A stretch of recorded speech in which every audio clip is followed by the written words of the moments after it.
Ақтау мұнай мен табиғи көрікті жерлерімен ғана емес, түрлі өндірістік кәсіпорындармен де танымал. Мұнда еліміздегі аммиак пен аммиак селитрасын өндіретін жалғыз кәсіпорын Қазазот компаниясы орналасқан. Бұл мекеме Қазақстанның азотты минералды тыңайтқыштарға деген сұранысын толық қамтамасыз етіп отыр. Территория нашего объекта это порядка. Біздің кәсіпорынның аумағы шамамен 104 гектарды құрайды. Мұнда азот қышқылын өндіру цехы, минералды тыңайтқыштар шығаратын цех сияқты негізгі өндірістік нысандар орналасқан.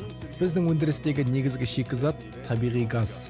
Понимая, что на покупном газе далеко не уедешь. Сатып алынатын газбен ұзаққа бара алмайтынымызды түсініп, біз халықаралық нарықтардан алшақтығымызды қалай болса да өтейтін жол іздедік.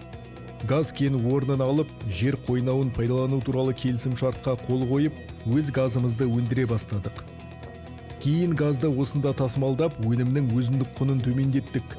Электр энергиясын жеткізушілерге тәуелділікті азайту үшін өзіміздің газ поршенді электр станциясын салдық.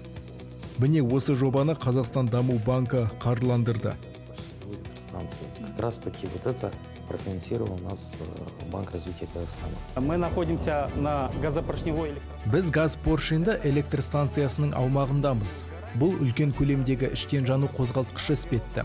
Ол табиғи газбен жұмыс істейді. Газ құбырлар арқылы осында жеткізіледі.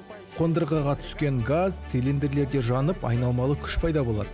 Ал генераторлар айналып, электр энергиясын өндіреді. На данной станции, газопоршневой электростанции, мы работаем. Бұл газ поршенді электр станциясында 9 жылдан бері қызмет атқарамын. Мұнда біз бүкіл станцияның жұмысын, яғни 4 генераторды көріп отырмыз. Барлығын осы жерден басқара аламыз.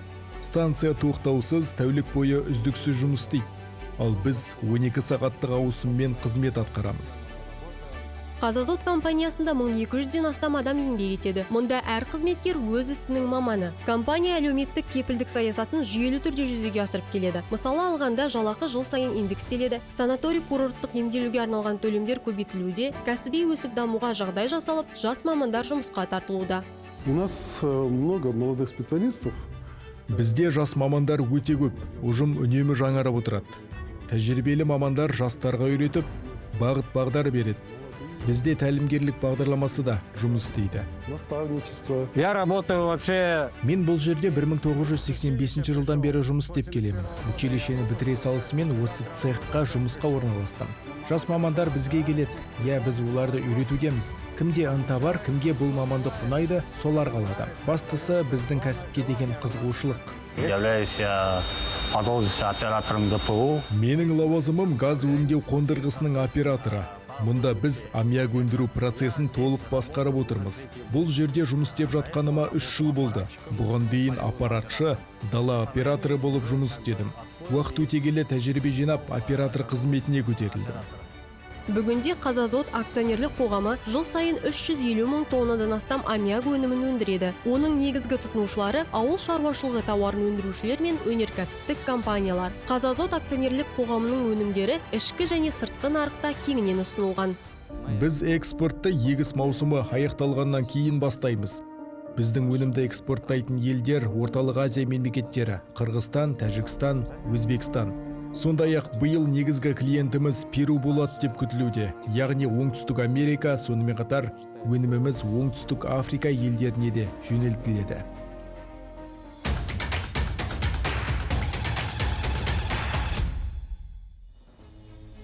Бұл селитра ауыл шаруашылығында қолданыла ма?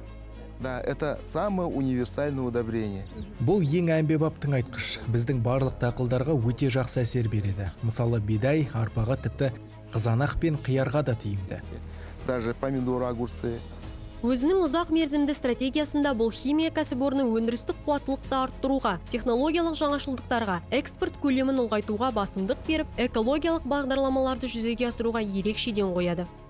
Біздің қондырғылардың айналасында 1 шақырымдық санитарлық қорғау аймағы бар. Заң бойынша біз автоматтандырылған мониторинг жүйелерін орнатуымыз қажет. Ал ол жүйелерден келіп түскен ақпарат бірден экология министрлігіне жолданады. Біз Қазақстанда бұл жүйені алғаш болып енгізген кәсіпорынбыз. Қазазот басшылығы алдағы уақытта Қазақстан даму банкының қолдауымен тағы бірнеше ауқымды әрі экономикалық тұрғыдан тиімді жобаларды іске асыруды жоспарлап отыр. Бұл зауытқа өндіріс көлемі мен өнім түрлерін арттырып, нарықты кеңейтуге мүмкіндік береді. Айналым қаражатын қаржыландыру үшін қазірдің өзінде Қазақстан Даму банкін серіктестікке шақырудамыз. Банкпен қарым-қатынасымыз өте жақсы, тіпті жаңа зауыт жобасына да оларды серіктес ретінде шақырып отырмыз. Сіздерге біздің жаңа жобамыздың макетін таныстырғым келеді. Бұл жаңа аммиак карбамид кешені. Жоба аясында жаңартылған аммиак өндірісі қарастырылған. Ол америкалық КБР технологиясымен жұмыс істейтін болады және жылына шамамен 660 мың тонна өнім шығарады. Кейін карбамид өндірісі қолға алынады. Бұл мүлдем жаңа өнім. Оны Қазақстанда әзірге ешкім өндірмеген. Банк дәстүрлі түрде елдің негізгі өнеркәсіп салаларын, соның ішінде химиялық саласын дамытуға бағытталған бастамаларды қолдайды. Банктың инвестициялық саясатының маңызды бағыттары ол осындай жаңа жобаларды іске асыру, қолданыстағы өндірістерді жаңғырту, олардың экспорттық потенциалын ұлғайту, сондай-ақ өңірдің дамуына ықпал ететін жобаларды қолдау болып табылады. Казазот сияқты стратегиялық маңызды бастамалар елдің өнеркәсіп өсуіне елеулі үлес қосады. Біз алдағы уақытта осындай маңызды және болашағы зор жобаларды қолдауды жалғастыруға дайынбыз.